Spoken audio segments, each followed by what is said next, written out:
brought to you by In My Bag Apparel and Customs. In My Bag is a brand that collaborates with talented artists from across the country to bring some unique and exclusive concepts to life at a reasonable price. For $15 off your first purchase, visit whatnot.com/invite/in_my_bag 2023. That's whatnot.com/invite/in_my_bag 2023 for $15 off your first purchase. And make sure to check them out on Instagram as well at in_my_bag 2023. Did did you know that ketchup was once used as a medicine in the 1800s? Tomato ketchup was sold as a medicine and treat diarrhea, indigestion, and jaundice. Let's get into it.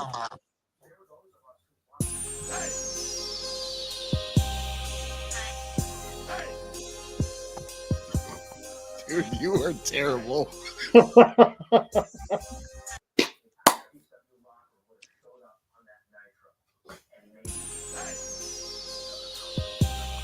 I'm sorry, I pushed the wrong button. Welcome back to the Facebook podcast. I'm Prescott Kelly.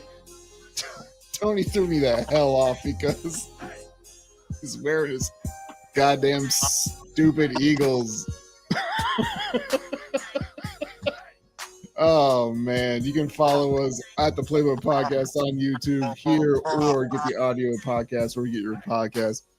Oh my god, Uncle Phil, so you're feeling good?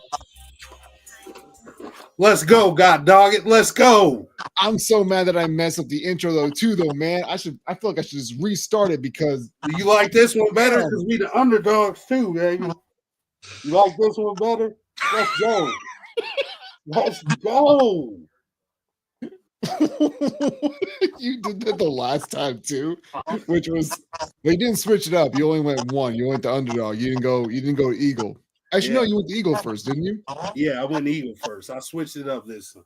Or no, I kept it the same. That's fair. I appreciate it. But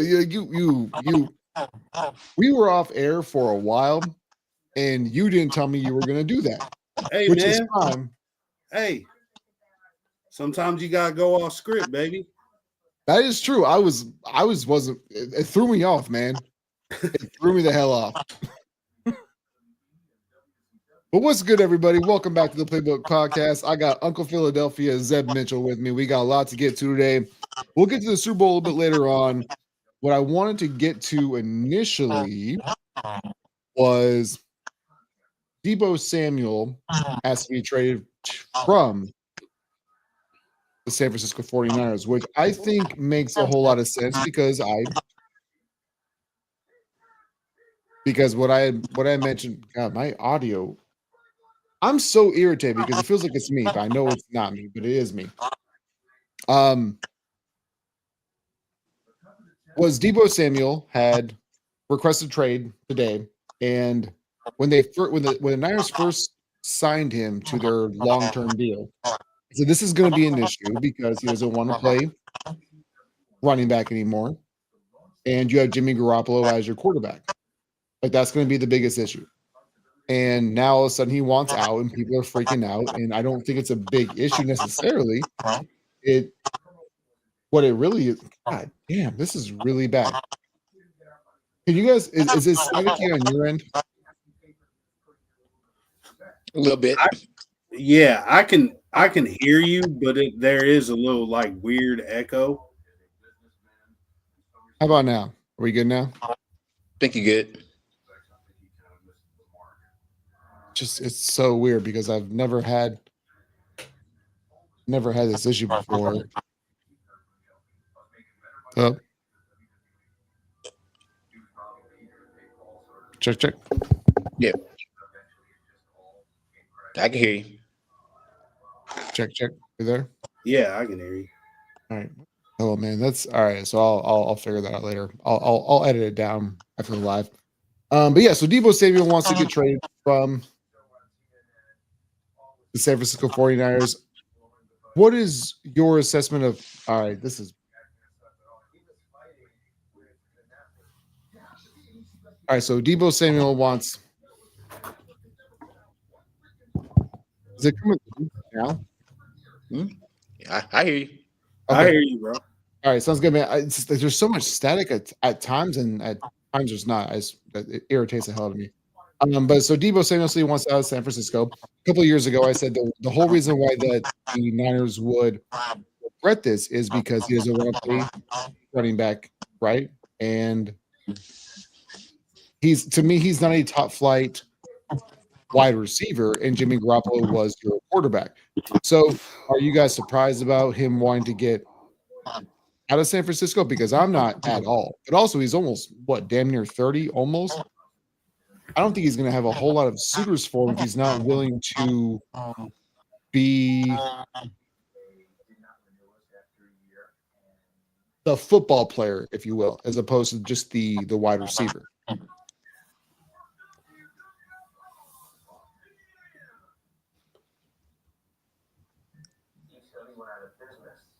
You guys have any idea or any thoughts on that? Well, my thing would be I'm looking at the 49ers as an organization. What can you get from him? What can you get for him, I should say? That to me is the biggest factor in it, because it's like you said, everything you just said is 100% facts. Not to mention that he's very injury prone, and that's a huge deal. So I don't think they're going to get anything above a third rounder for him. Maybe, I don't know, maybe a player in the draft pick. I'm not sure, man, but I think his value is definitely decreased big time. That's just how I feel about the decision. He's still a good player. He lands on his feet in the right place, man. It could work out. I'm not saying he's not a good player, but all the things you said, plus adding in the fact that he is injury prone, I mean, good luck. Kind of feel the same. I think with Deebo, he's in an interesting situation because initially, like we talked about earlier, he was the football player. He was arguably the best player on that team. He had to do everything. So he had to be running back. They put him at slot, put him outside of X. So he could do a little bit of everything. So that increased his value. Now you bring in CMC. So you don't need him at running back anymore unless you're going to do some gadget plays here or there. But CMC himself is a literal gadget. So now you don't need him at running back. So now he's a receiver. And right now, honestly, he's not a top 10 receiver. He might not be a top 15 receiver if we're really thinking about it. Did you ever think that he was a top 10 receiver, though? Because some people were telling me, I know for me personally, when they signed that deal, I thought he was a top 10 football player, but I didn't think he was a top 10 wide receiver. Exactly. No, Exactly I never had him at top 10 receiver because I thought there was easily 10 people better. About football player or athlete, yeah, probably top 5, no question, as far as football players on offense. Just based off what he could potentially do and where you could kind of scheme him to be an absolute nightmare for a backer or a safety. You can't replace that. But receiver, no. There are others that was better then. And now with the younger group coming in, like Malik Neighbors, Brian Thomas, and those group that's coming in, and the Marvin Harrison Smith, Juniors, and that he just kind of knocks himself down even further.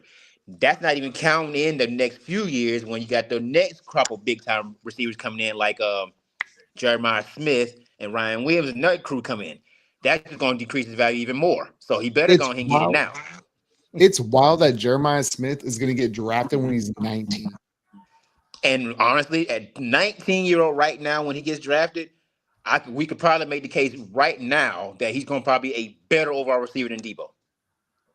We need to stop with that though, because we thought Marvin Harrison Jr. was going to be the next GOAT, and depends. He had a pretty good start. He had 800 receiving yards and like 8 touchdowns. Like that's not GOAT. But my point is, like, we want to anoint people too early is the problem. So like with Jeremiah Smith, are we getting too ahead of ourselves? Not really. Because again, what got to also remember too, especially since you're not a big college guy like that already too, I think That people is true. anointed him because one, because his lineage, and two, just based off what we saw. We don't see too many 6'3", 6'4" people move and kind of catch like he does. The production he had this year as a rookie necessarily doesn't go with his talent because Kyler Murray was throwing to him, and God knows how he had at least 10 balls overthrown, or Oh, Kyler just completely absolutely. missed him while he was wide open. So he could easily have over 1,000. Well, fine. You also have to make sure that I have no problem. Okay, so Kyler Murray to me is somebody who I think that is a good quarterback, but it also is something where, man, if you can't see over the line, like Drew Brees is like he's the anomaly of being Yes, able to be under 5'10" basically and be legitimately great at quarterback. yes. So I I saw, think that had to be taken into consideration, definitely. But like we said, Drew, he knew as a 5'11", 6-foot quarterback to look through the offensive line because he knew the play, he knew what the coverage was, and he took advantage of it. Plus, he was deadly accurate. Kyler, he's a football player who has skill, but he relies way too much on that gunslinger mentality, in my opinion. Drew yeah, is never a gunslinger. I saw Kyler Murray live. That year they went. I don't know what they had a pretty good record that year, and we Is went. it the year they beat the Bills with the Hail Murray? Because if it is, I I hate believe both. so. That was also the year they went to Detroit and lost in December against a 2-win Lion team. Because Yeah. I was there. My dad got tickets, Lions fan, yada, yada, yada. What I'm getting at is I seen that dude live. He is so small. Like, when I say small, like the memes they be having and stuff on Facebook where the line's huge and he's like 1.5 feet tall, that's exactly what it looks like out there. Yeah, Like, it does. That's true. So, but he's a getting back to great your athlete. He's a good quarterback, but I agree with Zebby on that. Because a lot of their games come on late. So they're the second game. So, if you got 3-4 TVs, it's going to be on. And I seen him, me being a Michigan guy, I hate to say it, but Marvin Harrison, yeah, he got overthrown probably 15 times this year. I ain't even BSing. At least once a game almost. And for easy touchdown. as far as Jeremiah Smith goes, again, I'm a Michigan fan. I hate to say this, but hey man, the hype is real, bro. That he's a problem. He is a 100% problem. I feel like he can start in the NFL right now. And that's doing it with a quarterback that's mediocre at best. Yep. So we'll see. But to get the point with Debo, though, I think I agree with Tony on that. What can you get from him? Because if you're not going to use him as a gadget and a multi-layer type player, his value decreases. Not anymore. One, you got to find a team that has the capital, trade value, or a player they're willing to trade for to kind of get him. And not many teams will do that. Because if he's looking to kind of be used everywhere, well, running back is out of the question because not many teams want that. Like, the only team I could think off the top of my head that might want to think about it might be Carolina, because you don't know what you're going to get out of Jonathan Brooks right now. And you can kind of use him as a gadget to kind of help Bryce Young because he need all the weapons he can get. The best fit for Debo will honestly be Baltimore because they still don't have a number one receiver. Zay is a number Thank you two. so goddamn much for saying that, because people telling me that Josh Allen did more with less. That wide receiving core in Baltimore is still cheeks. It's not It's been cheeks for years. good. It's fine, but it's not elite. Stop it. No one on this cast right now can name me their best receiver in the last 10 years. Steve Smith Jr. Yep. I was just about to say the same thing. Age C. Smith Jr. There we go. Exactly. Yeah. I was just about to say the same thing. That's easy. Steve Smith Jr. And that's saying a lot. So And before that, it was Steve Bolden. Smith Jr. It was Anquan, exactly. It was And yeah, so you got to go back to that, it was Derek 2012. Mason, who is now in college. Yep. So you got to go back to 2012 to find their best receiver. That's saying a lot. It's 2025. So they need a number one receiver. That's why, like a good job for Lamar to kind of do what you're doing. But honestly, his best weapon before Derrick Henry was a tight end. Congratulations on getting Mark Andrews. Yes. The guy that kind of drops the pivotal pass when it counts. But that's another discussion for another day. Lamar hit him late. I'm here to take up for Mark Andrews. He should have caught it, but Lamar should have threw that ball a tad bit sooner. And I'm gonna take it for the quarterback. If Of I put course it on you your are. chest, catch the ball. Catch the ball. I'm gonna take it for my QBs on that one. He Catch should the have caught ball. the ball. He should have caught the ball. I'm not here to dispute that, but I'm saying Maybe a little I late. could have put it on him a little better. And But probably so. I would glean a little bit there. I'm like, okay, I'll give you Yeah. that much. Yeah. And it's not that much either. It's like that much. Yep, But it is. but Baltimore do need a better number one. And Debo will be, if he swallows his pride enough and works on actually being a wide receiver, he could be the answer for they could need to probably do some things. Will it give him over the hump? I don't know, because the AFC is stacked. the only way that they could, for me, with Baltimore offensively, because like their defense was trash initially, and then they got things fixed up. When it comes to them offensively, if Debo is willing to go back to the role that he was when he was with, obviously he's still with San Francisco, but what he was doing when he got paid, if he's willing to do that with Zay Flowers, with Lamar Jackson, with Derrick Henry, their only window is to win a Super Bowl next year. And if they don't, it's still a worthless transaction. That's fair. Because again, so he's going to go to a absolute like contender. It's going to take some maneuvering to kind of make some stuff work, because most of the contenders actually have their person. Running back wise, personnel wise, they have their people. So he's got to swallow some pride.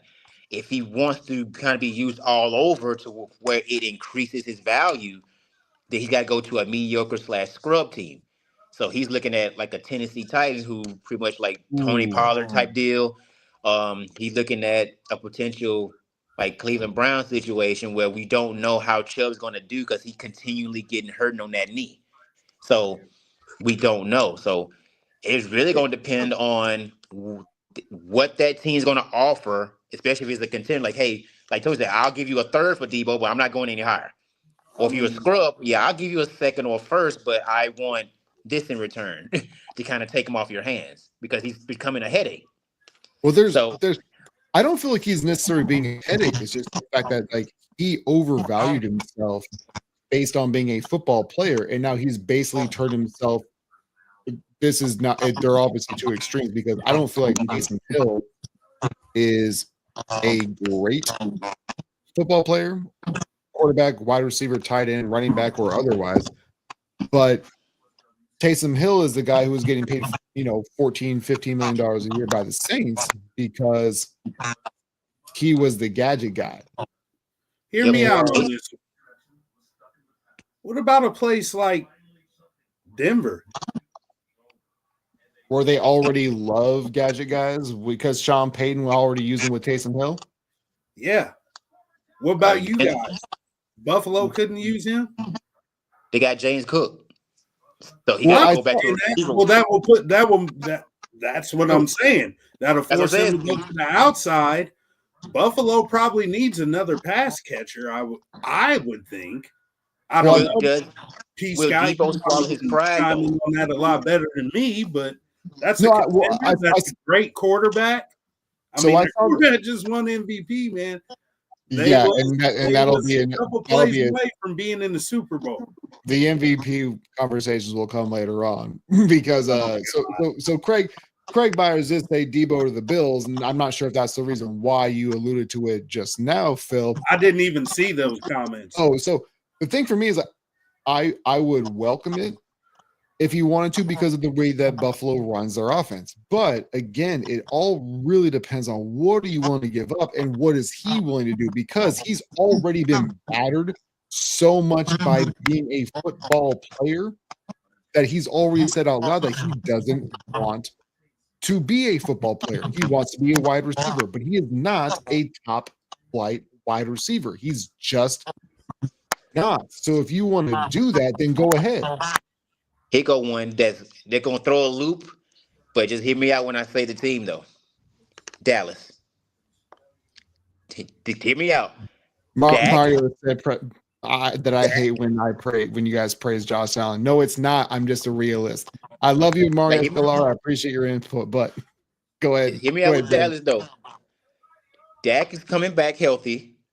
They don't technically have a running back because the guy they sit there kind of relying on, he ain't panning out.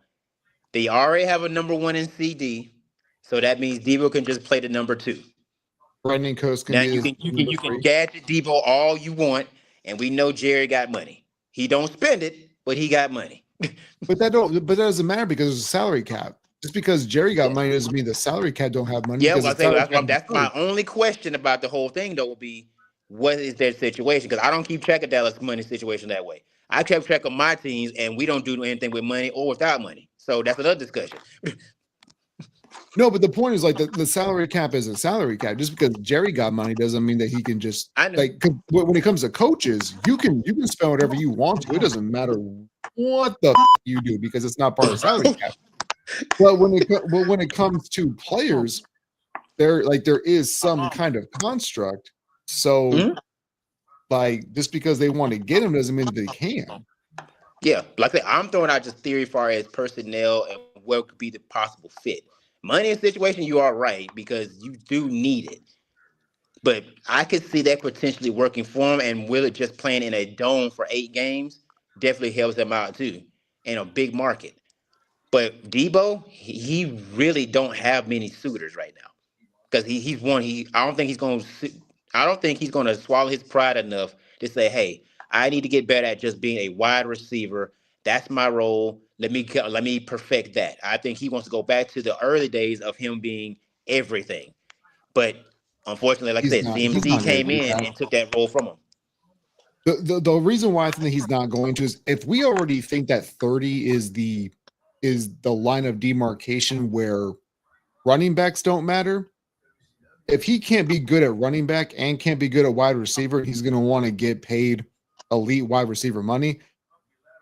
Like the market for him is people are going to want him because he's a football player, but they're not the compensation like you alluded to is not going to be high because one, he's older, he's gotten injuries, and he doesn't want to be. He's not a great wide receiver. He's not a great running back even. He's just a football player. And I think that what people are seeing now is what New Orleans did with Taysom Hill. They're going, oh, gadget guys don't work. Don't pay them elite money. And I think that's going to be the reason why his I agree with you that he is like somebody's going to want him, but he's not going to get anywhere the return that he thinks that he's going to get, and neither is San Francisco. No, they're not. I think it's going to be kind of like we're saying. Like he requested it, but he's gonna probably end up staying with San Fran, which is still not. It's still a good fit if he just go ahead and just do what he needs to do. But if he's gonna try to look for somewhere else, I think it's gonna be a long, arduous road until the next season because he's gonna get slapped in the face with reality. Like Well, Tony said, he's injury prone. He's too worried about doing too many different things as opposed to just worried about the one thing. But that injury history is crazy right now. And Man, at 30 and I years want old, to get to Tony in a moment, but like that's the thing I've always said is that you need to understand, like as fans, right? We understand that players are awesome, but we don't really want to look at this from the perspective of what the front office is looking at because we don't look like them, we don't have their money, and we don't think about things the way that they do. But if you mentioned injury history, is again he's almost 30. He's just not going to get you the return that you want. But I said this at the beginning of this season. If the Niners don't win a championship this year with this version of George Kittle, this version of Deebo Samuel and Christian McCaffrey and Brandon Ayuk, if they don't win it this year, they're cooked and they need to blow it up. And guess what? Trent Williams was injured and Deebo Samuel got injured, and so did like everybody that I just mentioned. They're done. They need to blow it up and just restart. And the Niners are about to pay Brock Purdy, apparently, allegedly, $55 million a year, which I think is just going to set them back because you shouldn't do that. You shouldn't do that. If you've already proven that you can win without paying a quarterback, but it also helps having those pieces. The Niners, to me, are just like right now, they are cooked cooked for the next 7 years. That's why you hop on that Super Bowl window when it opens. You better Man. close it. You better go ahead and get in and You cash better in before it blow it closes. up. When it closes, you better blow it up. Jeez, Man. because they had opportunity. They had the best defense in the league for like at least 2 or 3 years, easily, no question.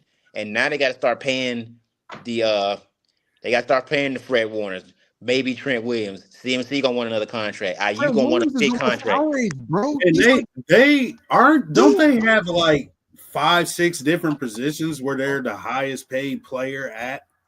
Like if I'm not Wide mistaken, receiver, left tackle, running Left back, tackle. Yeah, middle linebacker. good linebacker. maybe That's a safety. 3. I don't know who I that don't safety is. maybe I don't safety. I don't remember that. Safety or corner, I'm thinking. I No, could be wrong. But the thing But is, I know they there's like 3 or 4 at least. They went Like, all in and they whipped, and this was the moment. Mhm. And they're done. They're cooked.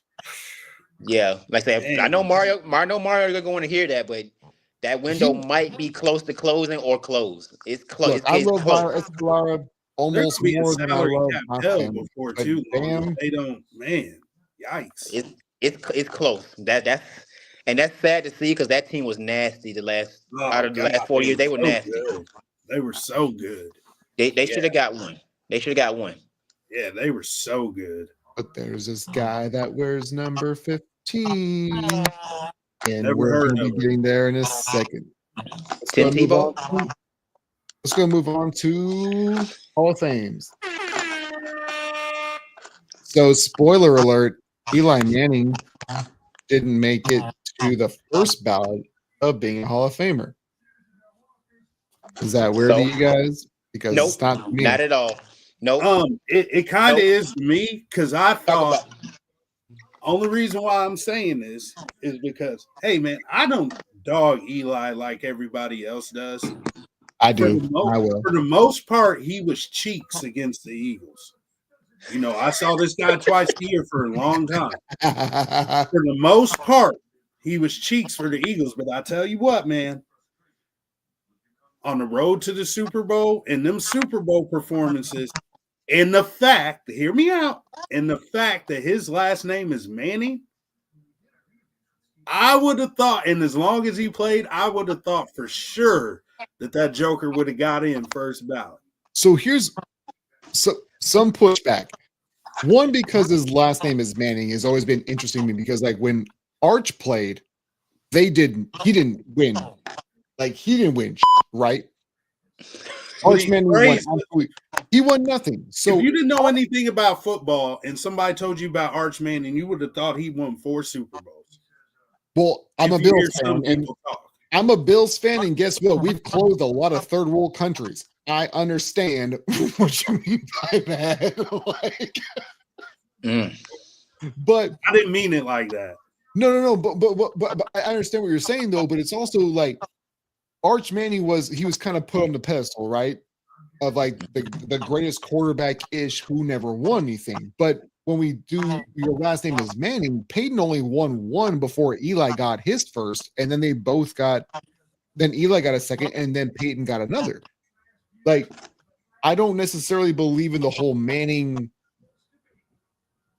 structure of because your last name is Manning, you get a pass, but like he's 500 for his entire career. He had 2 good runs. Other than that, he was cheeks. Like, I think that Eli Manning is going to be a Hall of Fame quarterback, but him missing out on the first ballot to me is not surprising, and nor should he have been.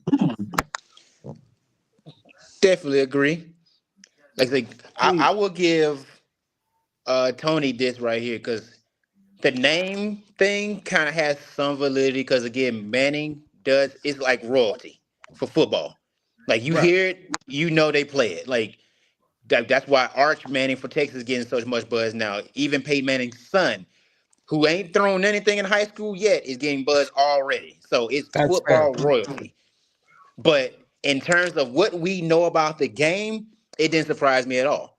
He's made 2 Super Bowl runs, and out of those 2 Super Bowl runs, 2011, that was one of his better years. Statistically, one of his better years, along with the run. If you take away those 2 Super Bowl years, His best season, I believe, was 2015, where he had 36 touchdowns and like 14 interceptions. No, His best statistics. That's it. I get it. 4,400 yards, 36 and 14. Outside of that, he was basura, trash, garbage. He was literally, that's all he was. He was guaranteed 13 interceptions. He was a walking jugs machine, throwing it to the other team. You knew it was coming. A broken He clock. literally led the is league right. in interceptions, I think 3 times. If I ain't mistaken, I know at least 2. Leader led the league in interceptions at least 3 times, where he had at least 20 plus interceptions. His career numbers is 56,000 yards, 366 touchdowns, and 244 interceptions. I get it. Screams really good. That don't scream Hall of Fame, first ballot. Yeah. I get it. And what's even worse, Tony, 4 Pro Bowls, not 1 All-Pro selection team. Not one. Believe it. Yeah. If I remember I just right, thought that he would get through, like I'm thinking, Didn't surprise me at all. Manning royalty to Super Bowls, and if slam dunk. Nope. if I remember right, in his entire career, and I could be wrong on this, but I need some clarification. I know that he won 2 Super Bowls, but are those the only 2 times that he made the playoffs? Because I feel like that's accurate, but I could be mistaken. No, Ooh, I can that's tell close. you, That is close. it's something closer than what people Someone would Google that think. real quick, because that might be true. No, it's closer than what people think, but It might be. that's not true. It might be No, 3, because- but he played for what? You know how I know it's not Zeb, true? Zeb wants to Because- put the internet on fire right now. Because Donovan McNabb and then went into New York on the road and beat the Giants in No, the playoffs. the Eagles one went to year. like 6 When the NFC Giants were like 500 13 and games 3. when you had Andy Reid and McNabb. Like y'all Yeah. were waxing that too. Like I don't think that I That's think he how I maybe know. went to Yeah, but there ain't many more after those 2 Super Bowls. I bet you there ain't more than 2. Zeb Maybe went 2 off screen times. because I feel like he wants to he's like, I gotta Oh, he- Google this. real He quick. trying to test me. I know. No, I think he's trying to Google this. He's like, I think that might be right. But I know he went at least one more time. Now, how many times after that? I know it's not a lot. And I know that that he didn't do anything. I just found out right now because we've had some technical issues. I just muted Zeb's mic. And now No, you don't hear anything. Y'all thought it was me the entire time, bro. And it was Chocolate Thunder. And I told y'all it wasn't me. I told y'all it wasn't me. I've been finicking around with my stuff live for 30 minutes and y'all been blaming my ass. Well, good. I'm glad that's I'm just left to my own devices. By the way, Zeb. Yeah. By the way, Zeb. Oh, he left again. Oh, There we go. by the way, Zeb, we What's realized up? we realized all the feedback was you. It wasn't me. It was you.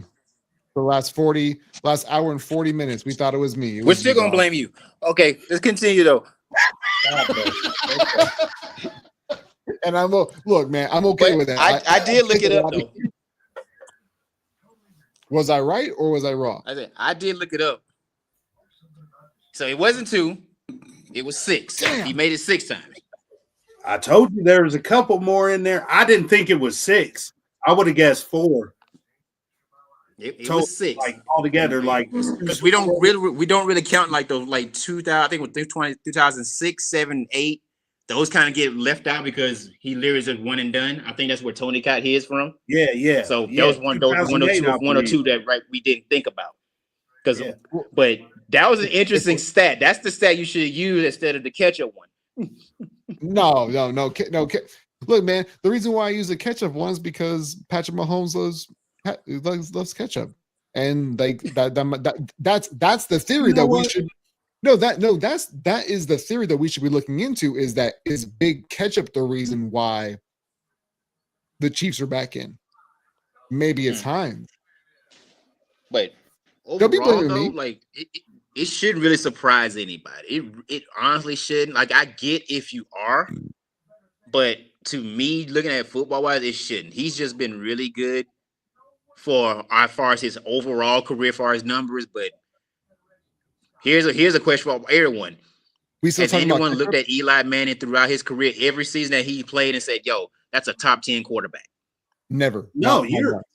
I 100% agree on everything you said. I thought the name and the Super Bowls and the performing, the crucial throws and all that. Yeah, I thought that would probably get him through, but I'm glad it didn't because my boy Eric Allen made it.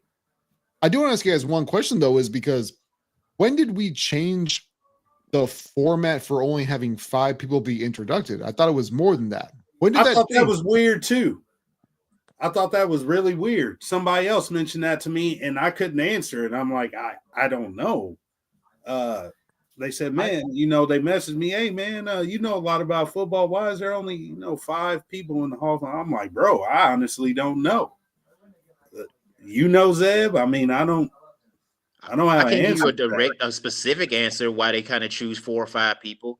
I mean, I can only give my theory, which is literally, I think they just want to make the class somewhat More actually exclusive? be worth talking about, as opposed to like adding like 7, 8, 9 people.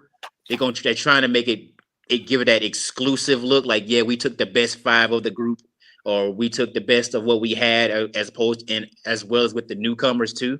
But is there an actual answer to that? No. The NFL going to NFL regardless of what they do. We see that every year with rules and everything else that they do. It doesn't make a low bunch of sense.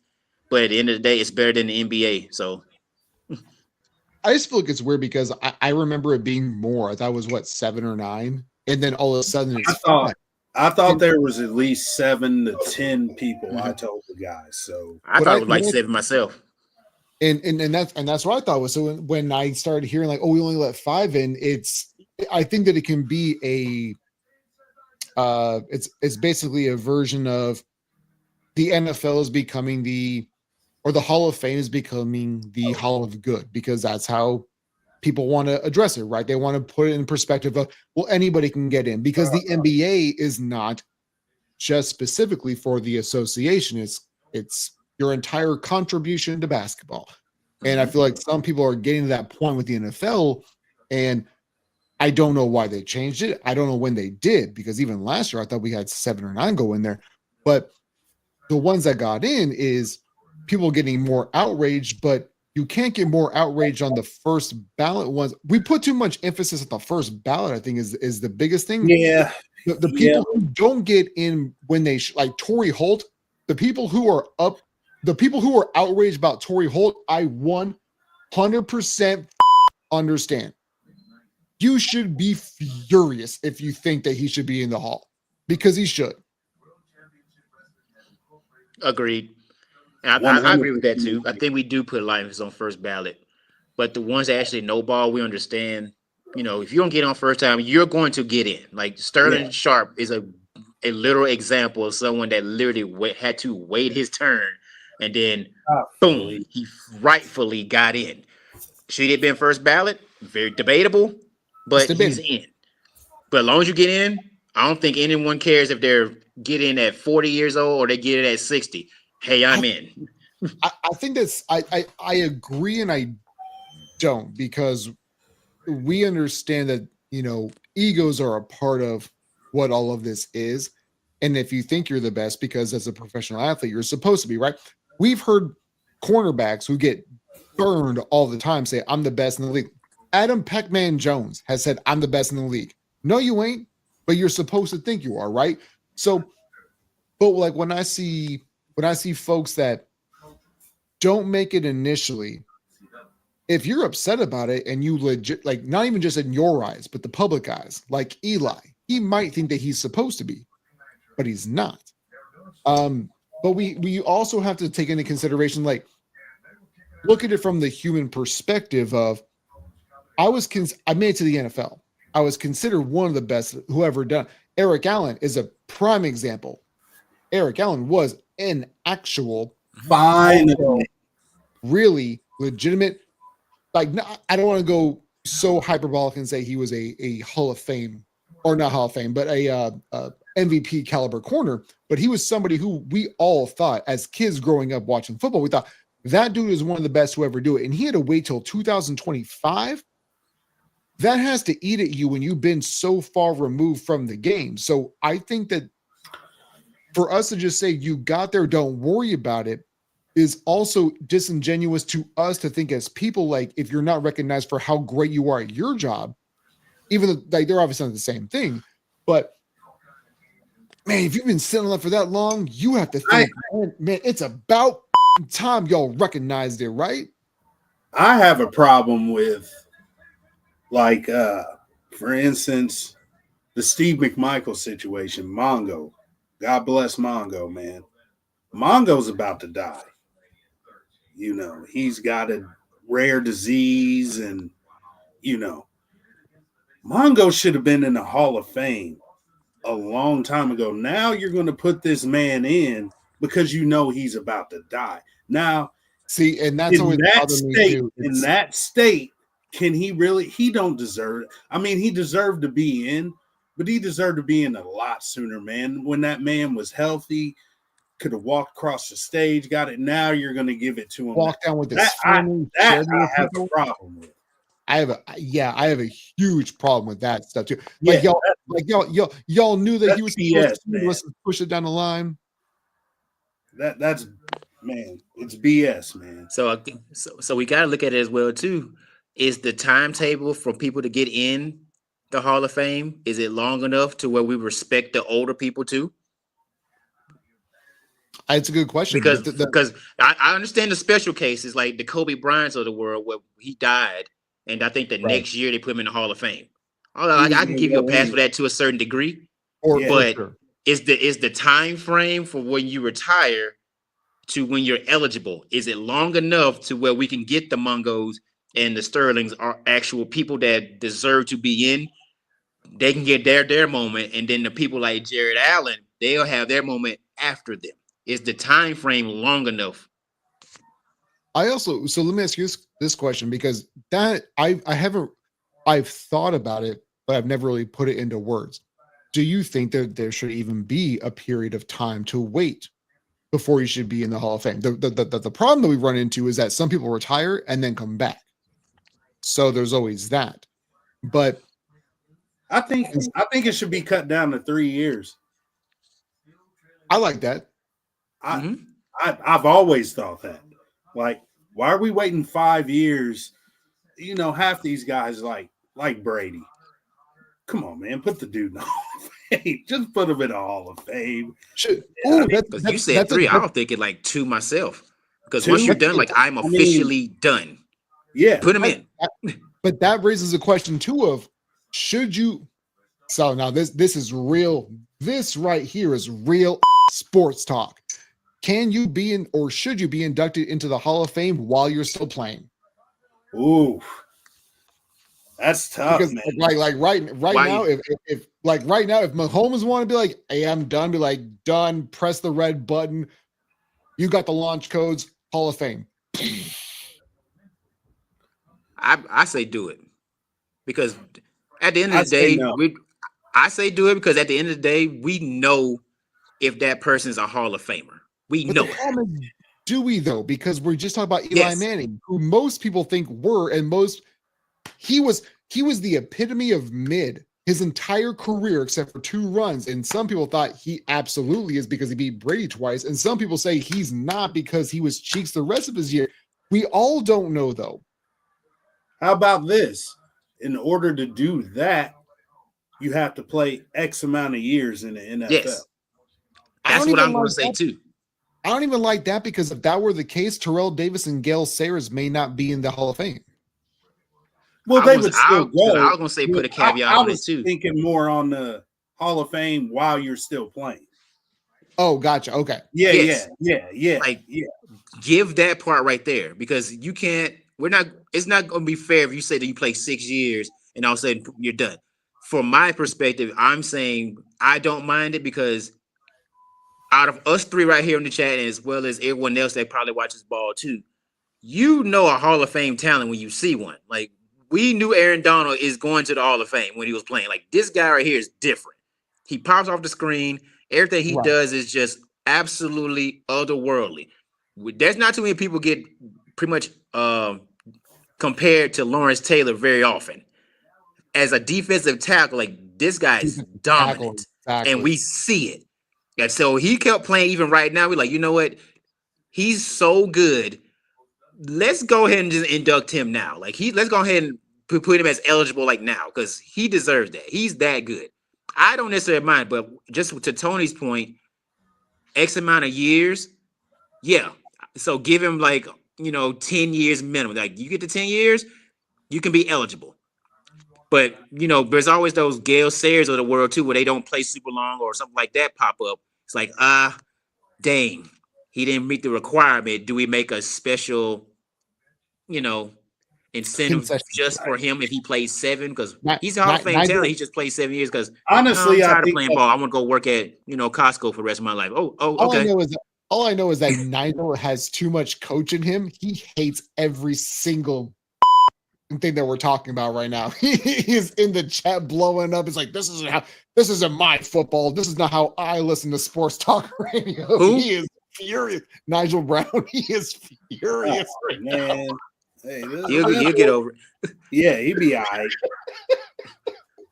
But I personally don't mind it. Like if they did it, I wouldn't say much. They don't do it, I won't say much. We'll Because at see. the end of the day, we all know the league's are a bunch of money grabs anyway. But For sure. I wouldn't be mind saying. I think there are people that literally deserve to be in the Hall of Fame that's been waiting exactly too long. Like Tony said, like that guy, Hall of Famer. And now all of a sudden he's so decrepit that he can't enjoy the moment. Come on, bro. So when you give That them pissed in, me when you off. put them in on the last time buyers program, that to me is disingenuous, and you Yeah. never thought he was that good. You're just, oh well, as a good That's dis- service. To me, That Yes. to me is such disrespectful a, in so it's many such ways. a weak move, dis- man. It's disrespectful to the game. It's disrespectful to him. It's And his family. disrespectful to his family, and I feel like it's disrespectful, like in the sense of, because it's like, oh, we know you're dying. We feel sorry for you. Maybe So we here it messed is. up. Thanks. Here's your Hall of Fame before you pass away in 6 months or whatever the case may be. Like, come on, dog. It's almost like No, almost like a pity pass to get into A the Hall. pity Like, hey, pass. Yeah, pity party Here when you this go. man should have been in 20 years ago, man. What are we doing here, man? yep. No, that- But like I said, that we say the same thing about what comes to Kobe Bryant too, though, because no one was messing with Kobe till he passed anyway. And then all of a sudden he passed, and everyone supposedly loved him on 1,000. Same thing with your guy Mungo. Yo, Mario is gonna have my back on this one because I have been on team. Nobody thought that Kobe was a top 4, 3, 5 player until he died, and I hate doing. Not true. I hate doing that. But Uncle Phil, the problem is like I put my voice in my face to this. I tell people No, about I get what you're Like, saying. you can be an internet warrior all you want to, Right. and defend it, but I've been here saying y'all were telling me that he was Diet Michael Jordan until he passed, and it wasn't just him; it was everybody affected. It was his kids, it was everybody. And look, this makes me feel like I'm not being inhumane, like I'm being inhumane. No, I understand what's going on, what the magnitude of it is, who was affected, and how it was. But if we're just looking at this from the perspective of basketball alone, nobody thought he was in a top 5 category at all until how he died and when he died. And then everybody started crawling out the woodwork, and I had to look. And Zez, I'm glad I don't want to say I'm glad because wow, that sounds like a real big victory lap on my part on somebody else passing. That is not what I'm trying to do. But I am so tired of the disingenuous takes of you being on the internet, like trying to be, oh well, now Kobe's the greatest. No, you never thought that beforehand.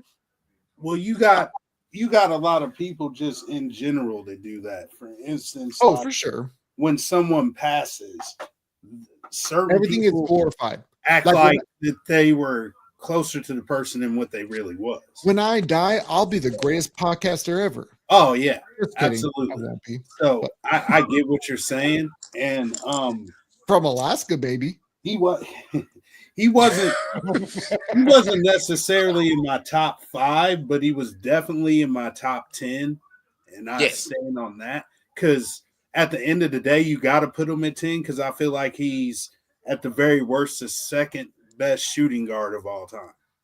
But see, Yes. and that's where the problem That's lies. the way I look at it. And I can appreciate the thing for me is that I can appreciate people wanting to have their own top 10s. For me, I just don't get down the vibe of doing top 5s and 10s and whatever, because it's all arbitrary. It's your opinion. Like if you go greatest shooting guards ever, somebody might say Michael Jordan's number 1, some might say Kobe, some might say Yeah. D Wade, some might say Jerry West. And You it's get an all- old head, they'll tell you Dr. J. Well, Yeah. Dr. J played small forward, but sometimes he was playing shooting guard. there was that slash moment. And everybody, yeah. Like some people tell you, well, really, it was Dr. J, but he was listed as a small forward. I've heard old heads it's say all that several it's all times. stupid, and that's why I don't really get into it. But I mean, Yeah. like for me, but when I saw like the hierarchy when Kobe was alive, he was never a top 10 conversation. It was always like the Bill Russells, it was the Wilts, the Kareems, Michael Jordan, Larry Bird. Like we got to that, and then you had to really go down the list before you finally got to him. And then when he passed, it's like, oh man, he's like top 2 all time. And it just doesn't, it feels disingenuous to me, is what it really feels like. Because it is.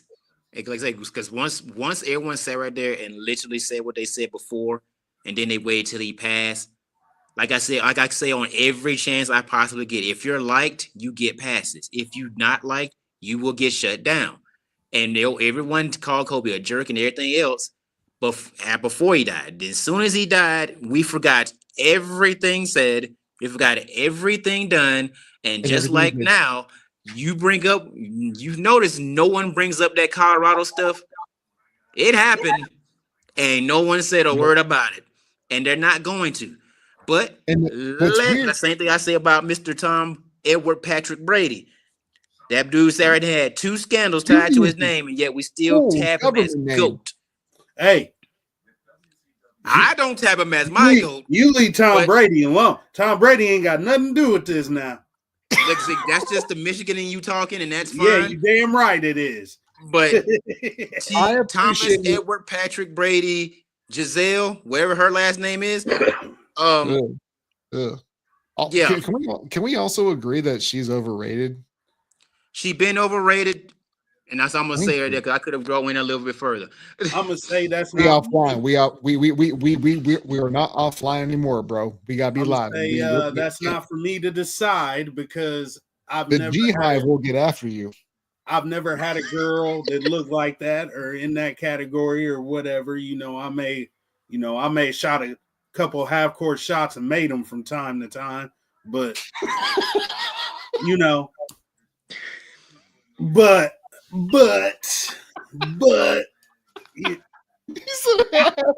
I'm not gonna say I disagree because if we want to start talking about baddies, which we won't go into that, when we want to start talking about baddies, she doesn't pop into my head. No, I'll say that's a me thing too. Half-court shots. Hey, bro. Sometimes you pull. Hey, sometimes you like Miller in the Garden, baby. Sometimes you just can't miss. Sometimes sometimes you make. Hey, look. Sometimes you make 8 in 3 seconds. It is what it is. NFL Wars. Let's go ahead and move on because Dan knows we've spent enough time here. So we got a lot of things to get to as far as NFL Wars. Josh Allen won MVP. Let's start there. I feel like this was largely I heard. Here we go. Okay. So one, who had the large exhale because my eyes were closed. Was that Uncle Phil? That was the Philly guy. All right, that was the Philly guy. So I understand why he would have won MVP. I also understand why. I feel like this was a makeup for last year, and I posted this on the page yesterday. I agree. Just take Josh Allen today, Lamar Jackson last year, swap the names.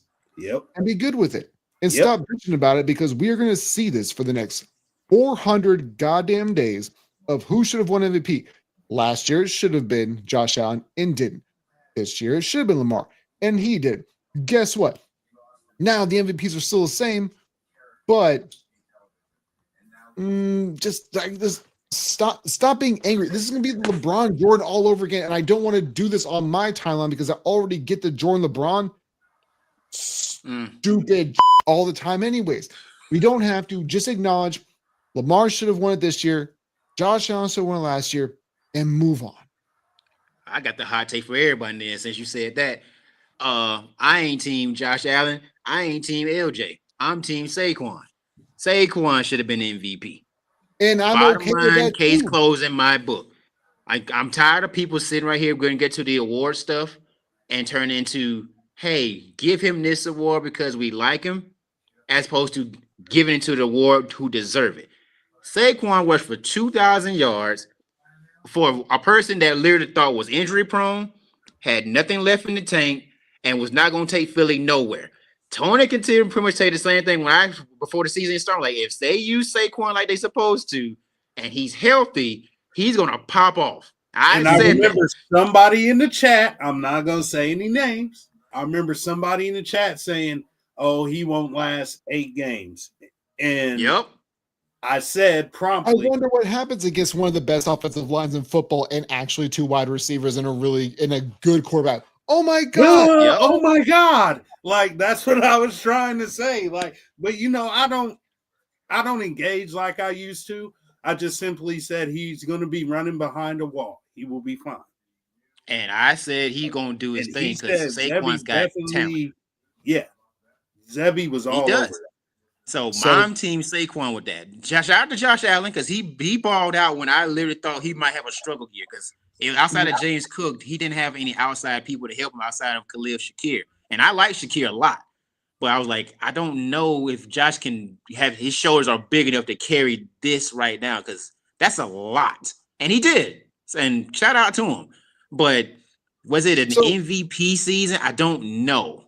Here's the reason why I push back a lot is because I remember now, obviously, Brady didn't have the exact same accolades, but the division has kind of rerun its course. Mm-hmm. When New England was atop, the Bills, Jets, and Dolphins were inept. Now the Bills are the top, and now the Jets, Dolphins. The Dolphins have been murdered, but the Patriots were inept. I mean, doesn't it feel like you just picking on the nerds in the schoolyard? And he just kind of picked. But it's also like the Saquon thing to me means I agree with you because I also understand if people want to push back on it, I get it because the Eagles were good last year. They went to the Super Bowl the year beforehand. So if you want to put MVP on Saquon, no, you shouldn't. But it's also Saquon Barkley is a generational talent with a non-generational resume. This year, he put it on wax and he told y'all, if y'all give me something to deal with, I can make it work. So MVP is something like, yeah, the Eagles were good last year. They were good the year beforehand and before him. So MVP, maybe he doesn't get that. And I understand the pushback on it, but man, if you don't say that he put them to another level, that's disingenuous. Listen to me. I'm probably the biggest Eagle fan or one of the biggest Eagles fans that you guys will ever meet. And I'm telling you right now, you can put DeAndre Swift back on the team. Take Saquon out of the equation. We might win 10 games. Might. But that's my only pushback on stuff like that too, though, is you can get and that's why my biggest stance is running backs are important because you can put a good or serviceable running back behind a good offensive line. They'll get you probably 10 wins and might get you 1,200 yards. That's solid. Yeah. But you give me a Saquon, you give me a CMC, someone that's elite talent, and watch my team do a complete overhaul. Yeah. That is just different watching Saquon run behind this Eagle O-line, which is the best in the game, if not If they're not the best, they're 2. Top 3 or And so I 4. want someone to tell me who's a better O line because I think it's Philly. But you put Oh, Saquon behind that line, it was unbelievable to watch him run. I was like, there's the hole. Can he get to the C gap? Hopped all the way to C gap and took it to the crib. I was like, wow. Twice. But can any other running backs really do it like he did it? Very few. No. Derrick Henry can't do that.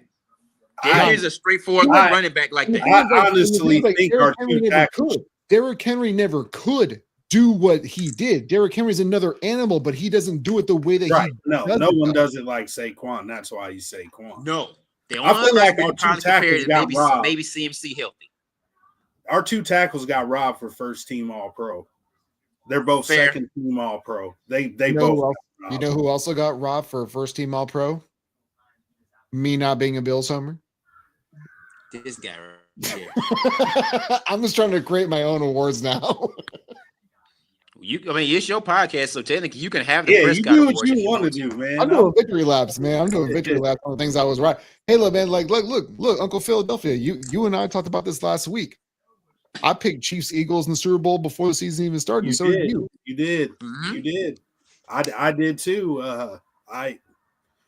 You asked me what their record was going to be. It was pinpoint, 14-3. And I said, I don't see why they can't go to the Super Bowl with Saquon Barkley. And I feel like the Chiefs will probably still come out because that's what they do. I'm gonna side with Team Philly, and I'm big bird flapping over here now. Like I say, I don't have any green, but this year feels a little different. It really does. I just need Kellen Moore to act like he got some sense. If he throws, they make Jalen Hurts be the next Joe Montana, you lose. If they use Saquon like they're supposed to, you win. Here's my thing, and this is a lot of the Eagles fan. Later, it's not even the players that you don't trust. It's Sirianni. Not even the players that you don't trust. It's only Sirianni I don't goddamn trust. It's Sirianni and it's more because you just never are freaking know what these guys are going to do. But back to them awards though. Since that was the actual topic. It was. Saquon is the MVP for me. I'm fine with Saquon being Offensive Player of the Year since he didn't get it. But again, if we're going off deserving, Joe Shiesty should have probably got that. Or hear me out. The Triple Crown winner, Jamar Chase. That's a fair point. That no one talked about. No one mentioned it. Jamar Chase should be considered, if not one. Cooper Kupp did they had the exact same Triple Crown, and it's yes. So I'm with you. The one I'm pissed about is Comeback Player of the Year. Joe Burrow played over half the season last year. To me, the injuries. And I've been saying this for months now. Say the name. When people said that this guy should be MVP, I said he shouldn't be because he's been Cheeks for 7 years. Sam Darnold. If you want to give him Comeback Player of the Year, I have no problem with that. But Joe should have been. That was my next one. Here's the deal, though. It's kind of relating to what Zebby said. Saquon probably should have got. I wasn't going to say because I didn't want to feel like a homer. Saquon probably should have got MVP. Probably. So then that leaves the Offensive Player of the Year. So you got to give that to Lamar or Allen, your boy. Boom. He's not incorporate. He's not my boy. They had to incorporate Burrow somewhere. My boy. They had to incorporate Burrow somewhere because they know that he was deserving of being an MVP or Offensive Player of the Year. They had to incorporate him somewhere. So there was the window. He didn't finish the season last year. Comeback Player of the Year, easy. And that's the problem with that too. Goes what I was trying to say earlier was, are we giving it to people that deserve the award? Or are we giving it to people that we like? Because like he said, he played half the year, which is fine, but that don't really qualify for me as comeback. He had a decent season. But they had to give him something based off this season this year. And that's not right because It's we not. can't be in a culture It's now where we sit there and be not. like, yo, we don't like participation awards, and then turn around, get to the biggest stage, and do exactly that. So this was the thing that I mentioned, and I've gotten some hate mail over this, but now over the fact of now people want to put Joe Burrow in the he should have won most valuable player, even though they didn't make the playoffs and he threw for almost 5,000. He was most valuable. Do y'all remember this mother named Curtis Painter? Yep. 1 in 15. And I said Peyton Manning should have won MVP that year because he proved that he was the most valuable player without taking a snap. And now folks want to jump on my bandwagon of, well, he didn't have anybody. Well, his defense failed him. Or I know they're not the exact same thing, but it's if you're the most valuable player, going from 13-3 to 1 in 15 kind of shows how valuable you are. Like, correct. This will never happen. And I know that. But I feel like I shouldn't have to give people the answers to the test, but I also have to. Most valuable player. You go 1 in 15 without you, that shows your value. Like, to me, I still feel like Peyton Manning should have won MVP the year that he didn't play a single snap when he had neck surgery. But and to put it in perspective, I'm using people's logic against them. Like Joe Burrow can't be the MVP because you didn't make the playoffs, right? I think that he's valuable. You can make the argument, but once it's back in your lap of, oh, you just like him, like you said, it's the likability. You like Joe Burrow. You like how he acts. You like how he plays. And you want to put him on this different pedestal, and the rules don't apply to him like it does for other players. And that's always been irritating to me. And I agree with that too, because I definitely see that. When they even came up the nominees for the awards, I looked at Joe Burrow and I was like, okay, he had a good year, but in my head, was like, didn't he play last year pretty well? Like, what's going on? He was okay. Darnold was a different story. Like, literally, people were literally taking a dump on him while he was playing for the Jets. They didn't think he was literally labeled a bust. They sat right there, and as soon as the Vikings signed him, it was like, that's a stupid signing. It's what is Justin Jefferson going to do? What is Addison going to do? How does this elevate the team? Only to see the Vikings literally sit there and battle with Detroit for top of the division. Well, it wasn't even that because he wasn't even supposed to be the starter. It was dumped on mostly because he was supposed to back up. Yeah, because JJ McCarthy would be the starter. He wasn't even supposed to be the starter. Mm-hmm. And that's always been my point is like, yo, that he comeback player of the year should be Sam Darnold. And I think it's stupid because I'm getting worked up over awards that I don't even give a shit about, but I'm getting worked up over dummies. Not you guys. I'm getting upset about other incompetent people. But I feel like to me it should be, if we're doing comeback player of the year, man, it should be Sam Darnold. It's Darnold. Like, let's not overthink it. It's Darnold. But again, like Tony said too, they liked him. They like Burrow. He's likable. They like his swag. They like his Peter McAllister haircut and all that. So he's whatever. Cool, he can do a handshake and pretty much like the hood. They likable. So he has a decent season where it's really, really good. He's going to be in the award conversations or winning. But Darnold was a complete game changer that nobody saw coming. He also put up almost 5,000 yards. You know, when we're really looking at it, like, I also get it because compared to last season, but if you were a starting quarterback who started 10 games and threw for 1,600 yards and then threw for 3,200 yards the next season, are you comeback player of the year? The answer to that riddle is no. Same thing with Joe Burrow. You threw for 2,500 yards before you got injured, and you threw for almost 5,000. Also, you didn't make the playoffs. To me, stop changing the math on what's important and what's valuable and what. Stop doing it because I'm just using your guys' math, not you guys, but the dummies, the simps. I'm using your math against you, and you don't like it when I put it in your lap. Yes, and that's how it's always going to be too. Because, like I say, we can dissect it a number of ways, but if people are being actual, honest, and objective, it's Sam Darnold. And I said as soon as they announced it, like, he got robbed. There's no way we giving this to Joe Burrow. I understand the big time season. They would have got him Offensive Player of the Year. Would I been upset? Sure. Not really, because he balled out 5,000 yards, and him and Jamar Chase was on another level. I'm like, hey, I ain't got no problem with that. That's valid. But You I could've- still say yeah. Jamar Chase definitely should have been at least considered. They could have did a co-one, like, hey, quarterback receiver, offensive player of the years. Would have loved that. We've done Because they deserve it. co-MVP. 1 through 2, and the other one caught it. One, So, yeah, there's- we've done co-MVPs. Why not Co-offensive player of the years. Especially on the same team. That seems like it'd be That'd dope been as hell. fire. And you acknowledged a really good season, even though Cincinnati fell for didn't make the playoffs. It's like, well, these two balled out and made you contenders.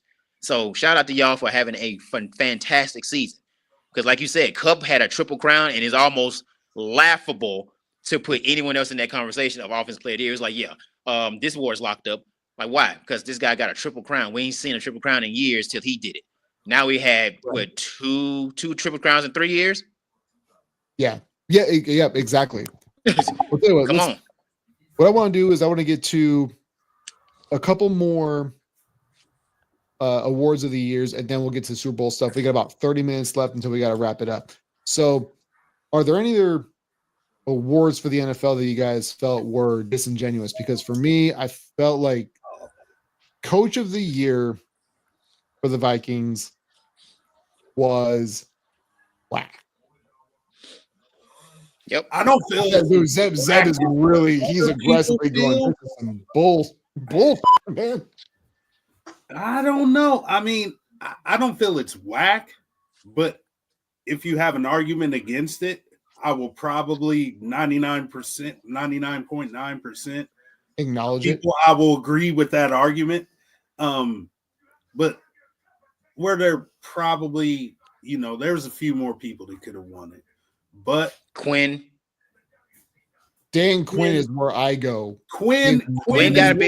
If you say Quinn don't win it, he's got to be at least in discussion. Because I don't think no one had Commanders contending this hard, this fast. I had Commanders winning maybe 4 games. I like Quinn myself. Or I like Quinn. I Campbell. like Sean Payton. Campbell. Sean Payton's a good one too, I think. Yeah, I like Payton a lot. Dan Campbell-ish. Campbell again. Yeah. He got him rolling, fam. Like Detroit as a number 1 seed never crossed my ground. Like when next time we gonna say that again? And I was gonna say like I instantly went to, but what about with Ben Johnson and right? That's where I was gearing towards. But I was gonna say but he won with them. I can't take the nomination away when they still had him. So I shouldn't say, well, what are they gonna do next year? I don't know, but we're talking about this year, and I almost got premature and hated myself, bro. I knew where you was going with it because I was going the same way. Man, I tell you what, coordinators are sometimes they're vastly underrated. I'll just say that. Correct. For sure. I agree with that. But Coach of the Year is definitely one that we can kind of have different answers and be actually valid with it. There's some pretty good contenders on that one. So I ain't necessarily too mad about that. Same thing with Offensive Rookie of the Year, Daniels. You can make a play for Knicks. You can make a place for Neighbors, Thomas. You can make a really good case for Brock Bowers. He's never being a white tight end. That's not going to happen. But he didn't he break the record for catches for a tight end. He broke off the leash, bro. Brock Bowers popped off, and he did that as a Raider. He's a dog off the leash. I love how you use the right R word because you could have said rookie, but you said Raider. Which is 10 times worse. Who's throwing to him? Aiden O'Connell? Oh, well, we know that, but I'm just saying, hypothetically speaking, like who? I mean, that offense is gross. Some guy in the fish market, he threw to Richard, who doesn't have a cannon. That's who it is. Bowers is a dog, bro. Yeah. Bowers popped off. I'll tell you who else is a dog, though. That boy, his teammate, McConkey. McConkey had a really good rookie season. And I said he would. Yeah, McConkey's a dog, bro. I will tell you. I gotta give I gotta say, Zeb, when I had you on before the season started, you said that he was going to be a top 3, could be in contention for rookie of the year. And I said, there's no damn way. Shit. And I don't know where his rookie of the year stats ended up, but bro, McHonky came through in the clutch a lot for the Chargers, man. You were ahead of your time on that one. He's a dog. College bro. football. Yep. But see, that's you all need to tap in. You need to tap in because you would have knew. But see, I'm an executive, man. It's not a businessman. I'm a businessman, so let me handle my business. All right. Damn. Hey, you do you play. You do you. Yeah, and the only reason I didn't say Bowers because I already knew Bowers was gonna have a really good season. Like he's too good not to. And the only reason, like, and I think Tony will probably agree with this too. If Blake Corum would have went anywhere else, he would have been in discussion. Oh, really? Oh yeah. Yes, Blake Corum is like that. People in the comment section probably won't agree with that because they're idiots. The problem is Blake Corum is really, really good. He's a pro. Like I say, he just got to wait his turn. Like his running style at Michigan was yes. He looked like a pro style running back. Like he fit the bill exactly. Yeah. And I think if he went anywhere else to actually had a pro style kind of offense that tell actually you what. value running the ball, he would have popped off just as hard. I'm telling you right now, I don't care what Williams does in the next few years. If he's man, when it's time for him to go, I bet you they let him go. Mm-hmm. I bet that. I mean, that's the problem is like for him, financially, is how much further down the line do you get to go without proving yourself where the money is not going to be correlated to what your actual talent is, because that's what we see. If not even just like a late round pick, but if you're at a position of what we deem as not valuable. And for me, I think that running back is making a comeback because I mentioned this 3 or 4 years ago was Bill Belichick went through this mode of I'm going to zig where other people zag, right? He went to big body offensive lineman. I want to run the ball because he had to win ugly, right? He had to because he had Cam Newton and or Mac Jones further down the line. And running backs are just one of those things where you can use them at wide receiver, use them in the backfield, use them in the slot, and they're going to be actually valuable to us. So I think running backs are going to make a resurgence. But when I got off topic of what we were talking about initially? What were we talking about? Right before, because I went talking about Corum. Corum, yeah. So it does it mean that? Thank you. So if he gets through his rookie deal, is somebody willing to pay him because? Well, I feel like the stats aren't there to validate it. Well, and here's the deal. And then he's I feel like money on his third contract. I feel like any other rookie, like sometimes, any rookie that's started kind of slow, but then slowly started proving themselves, he'll get more carries next year. Mm-hmm. And his carries will eventually increase. And then, you'll have that 1-2 punch, the backup running back. Well, I don't know. The backup looks just as good as the starter type of deal. You know what I'm saying? And right. Yeah, he'll have a chance to prove himself. Sean McVay knows what's up. He does. I agree with that. I trust Sean McVay to give him totes, to give him carries for sure. Yep. Like I say, it's gonna be time for him to actually come in. Kyron Williams is good, but he is. If they want to actually go run back like a good 1-2, they better use Corum.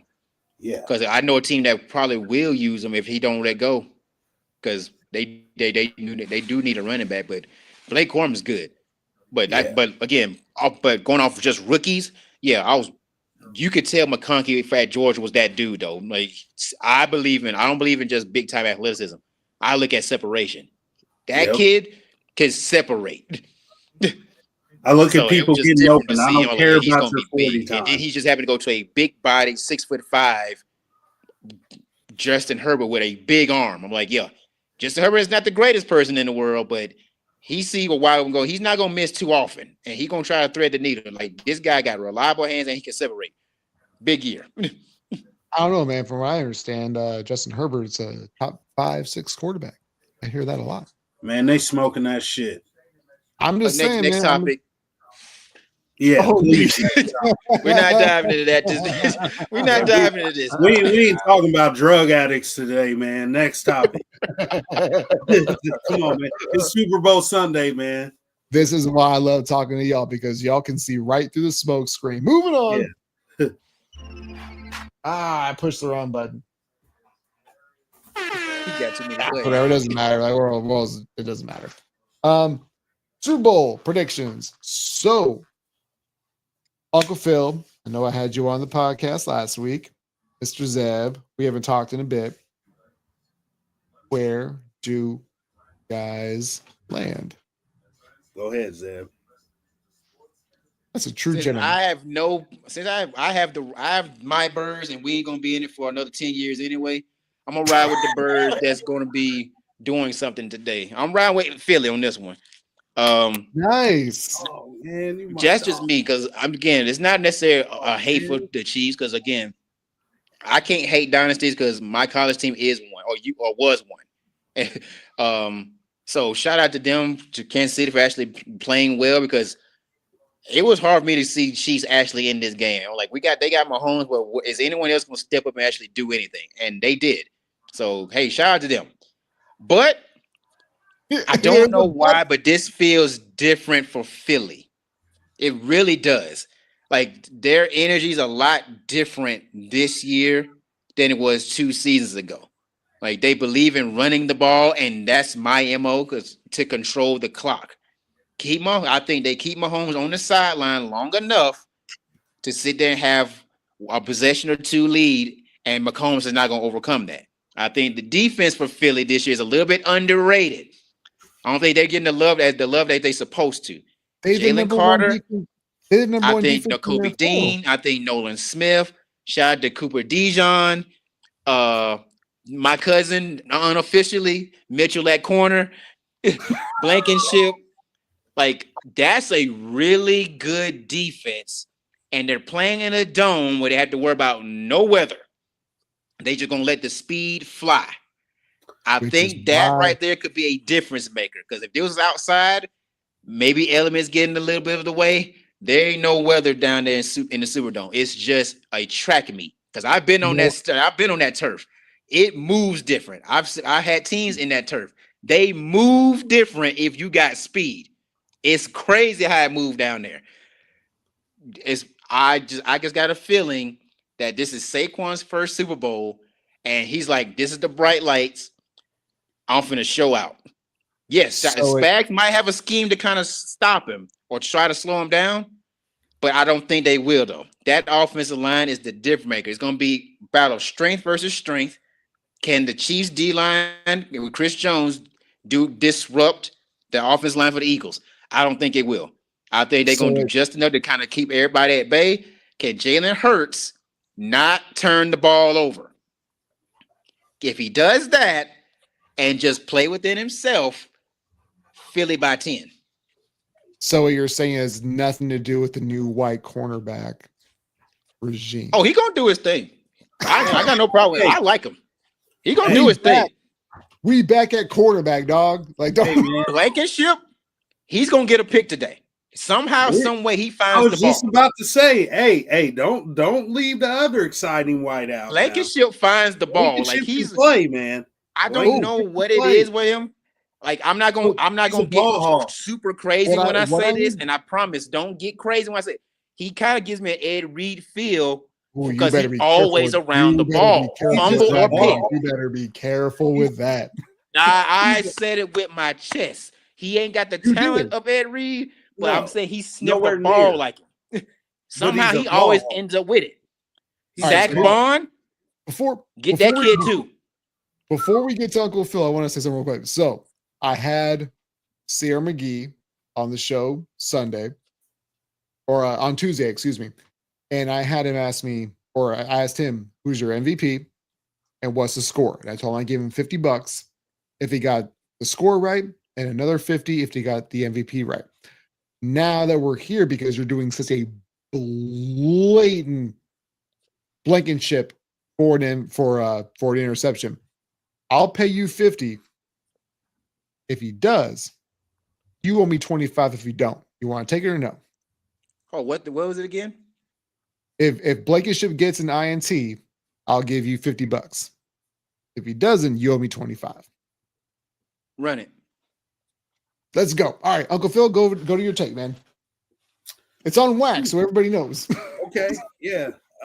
So my take is this. I agree a lot with what Zebby said. We can't turn the He's ball. on your side. No, listen, we can't turn the ball. But I got a little bit of different take. It aligns in the same. Hey, we go into the same place. We just in different cars. Fair enough. I love God. You have some really great sayings, man. We going to the same place, baby. We just in different car. He might be in the Beamer, you know what I'm saying? I like the big trucks, but we going to the same place. But here's how I see it. We can't turn the ball over. We have to play mistake-free football. That's on down the line. Offense, defense, special teams. Play within ourselves. Play what got us here. Play how you play. They got us here. You don't even need to do nothing special because you have someone special in the backfield. You have a special offensive line. Now, one thing there's a couple of things that concern me. Number one, third down defense. Now, statistically, we're pretty good on third down, but statistically, the Chiefs' offense stays on the field with a lot of big third down plays. Third down in fourth quarter. We have to limit those third down conversions. Also, I was about to call them something. These guys are good from top to bottom. When I say top to bottom, I mean every single coach on that staff. They're all good, and they've had 2 weeks to prepare. Yep. My other concern is the coaching area. Andy Reid and Spags are who they are. So, hot blitzes, you got to pick up your hot reads on those because they're going to try you. Mm-hmm. Hurts. They're going to try you. That's talent-wise, top to bottom, we're better than them. For sure. I feel the exact same way. That's just how it is. So they're going to have to try a few things, tricky things, coaching-wise, to try to stay in the game. They're not stupid. I'm not saying we're that much better than them. We're just going to blow them out of them, but they know top to bottom we're better than them. So you got to watch out for the tricks that KC will throw at you. You have to watch out for that, whether it's a corner blitz, slot corner blitz, all-out blitzes. You got to be ready for that. With that being said, I agree with Zebby. As an Eagles fan, it just feels different than the last time. There's a big difference between Miles Sanders and Saquon Barkley, and that's not only for sure. That's not the only difference. The defense feels like they're playing with more fire. The assistant coaches that we have this year, I think at least on defense, we're better. Top to bottom in that department, especially with the coaching than we were the last Super Bowl. Offense is up for debate. But last game we played the Chiefs in the Super Bowl anyway, Miles Sanders had 17 yards rushing. 17. We should have won that game. You know what I'm saying? Yeah, Jalen wasn't the reason why y'all lost. I look at that and the fact that Jalen Hurts had to be Superman that game. And the fact that we really couldn't control the clock because we couldn't run the ball, so we had to throw the ball all over the place. See, that is always – I feel like it's just different this time. And I understand why you feel that way. And to me, internally, I feel the exact same way that you guys do. The problem, and this is the thing I've been saying this entire playoff run, teams who get away from who they are, if you do that, you are absolutely cooked. There's zero reason why Detroit should have lost a couple weeks ago. Because we saw we saw them have 5 turnovers against Houston, stayed committed to the run, and got back into it. Y'all weren't down all that much when you guys were playing Washington. Just Jahmyr Gibbs was averaging 10 yards a carry in the first half. Hey, Y'all went away from it. Y'all broke script. If Philly, if Kellen Moore, and if Nick Sirianni can stay out of their own mother way, y'all should win. I don't trust them though. I don't either. That's my thing. Because, like I you know. said, talent-wise, Philly's better on every single thing, right? Offensive line, who's better? Eagles. Defensive line, who's better? Eagles. Secondary, who's better? Eagles. You might say that McDuffie's better than any like Darius Slay, but regardless, wide He receiver might not be better than Mitchell though. And Mitchell's a rookie. Yeah, exactly. But I mean, like the thing is that when you look at the core of each layer of the teams, offensive line, defensive line, wide receivers, running back, everything. Philly They got us, but see, here's what every worries me. single thing, but except for head coach and except for quarterback, and God damn it, those two things matter. And those two things are the most important things. That's where I'm at. So There's one other place y'all forgetting too. tight end. No. Well, yeah, And it's not even that. Casey has the It's better not team. that much of a gap in Playoff tight end, to be Playoff honest. tight end. There's Playoff another one we ain't talked about yet.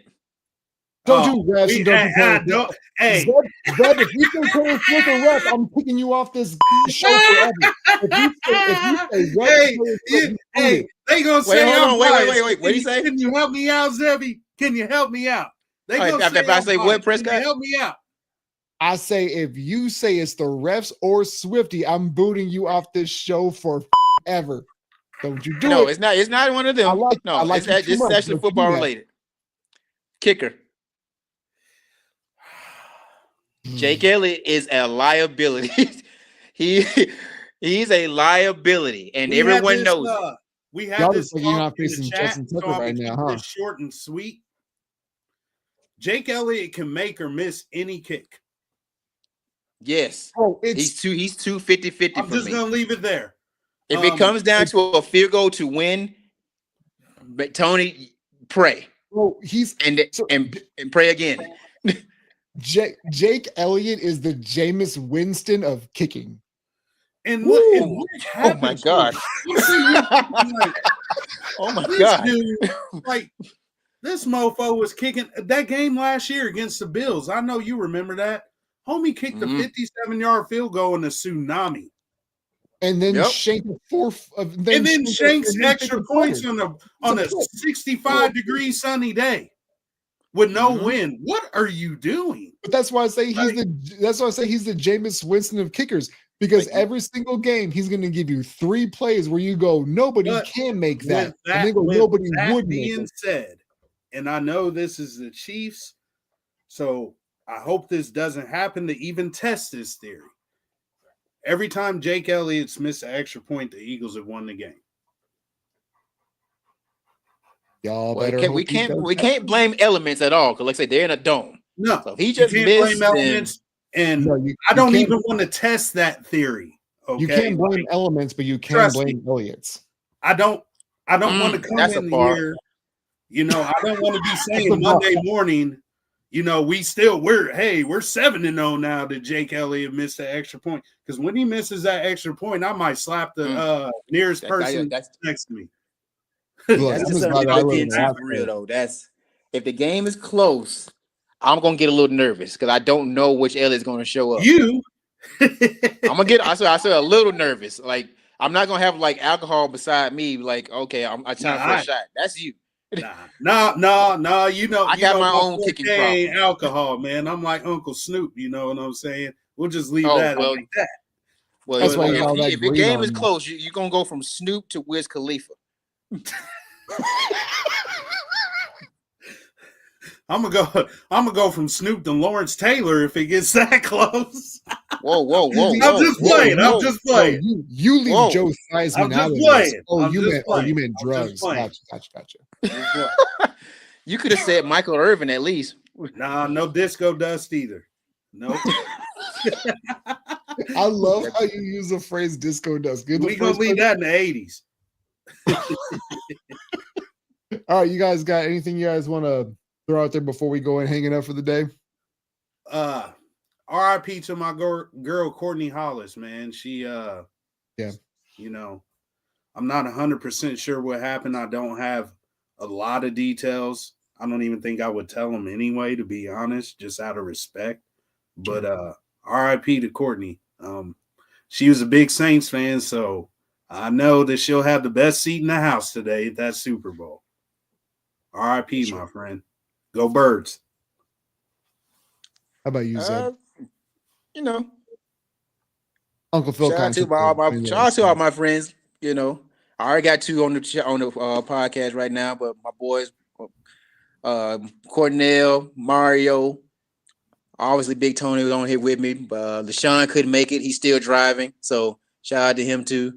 Yeah, he always, we'll discuss that a little bit later, but I ain't even gonna get on the shot like everybody, that. But everyone that's seeing necessarily seeing the podcast, go support my boy Prescott. He, Absolutely. Good dude, good content as always.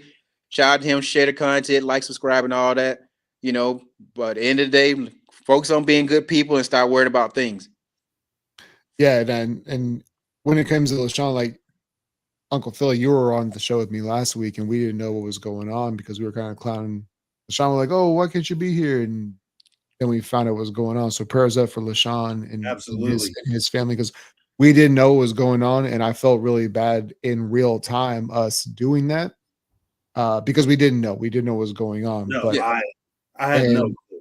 And it was once we got done with the episode, about 10 minutes later, we found the news about his mother, and he again, like I feel like the folks that I've met in some of the chats that I've met and the people that I've had on this show are some of the best people that I've ever met that I've never actually met. And LaShawn is 100% on that group.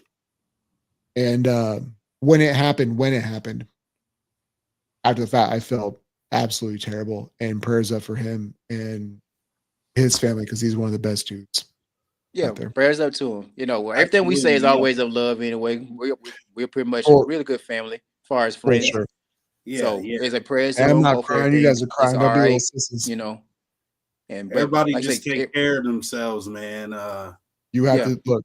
It's a rough world out there, and if anybody ever needs to reach out, I sleep weird hours of the night, so my line's always open. Absolutely, for sure. The one line of course, I have to stay up, stay blessed. But the thing I've always kind of thought about is take care of you and yours, but take care of others when you can. Yeah. Yep. That's definitely. So it doesn't matter how you do it, but yeah, like you said. And I actually want to have one of these conversations with the men's mental health is one of those things where this podcast is not just supposed to be about sports. So if you guys want to come back on, we have a real legit live conversation about these things. I think that is more than welcome. But if absolutely you have it, and be vulnerable and come out, because like, let's be serious, man. There's a lot of things going on, things that we aren't supposed to talk about that we do talk about in the chats, but not necessarily out in the open. But if anybody's willing to, I always, the invite's always out there because it's going to help somebody somewhere. Oh, absolutely. I agree. All right, guys. Well, I appreciate you guys' input. We kind of ended on a sad note, but this is where we are, you guys. I appreciate you guys listening to the Playbook Podcast. A little bit later on, we will have this available on all of your audio platforms, like Uncle Philadelphia, and like Zeb said, like, share, subscribe, smash the 5-star reviews. They're available wherever you get your podcasts. I say go Birds and go Dirty Birds, I guess. No. It's roll time. The Falcons get no love. we don't get none of this. You ain't getting it's roll tide. Roll tide. All right, man. You guys know the drill. Stay up, stay blessed. All right, stay blessed, man. Thank you guys so much for your time. Yes, sir. Yes, sir.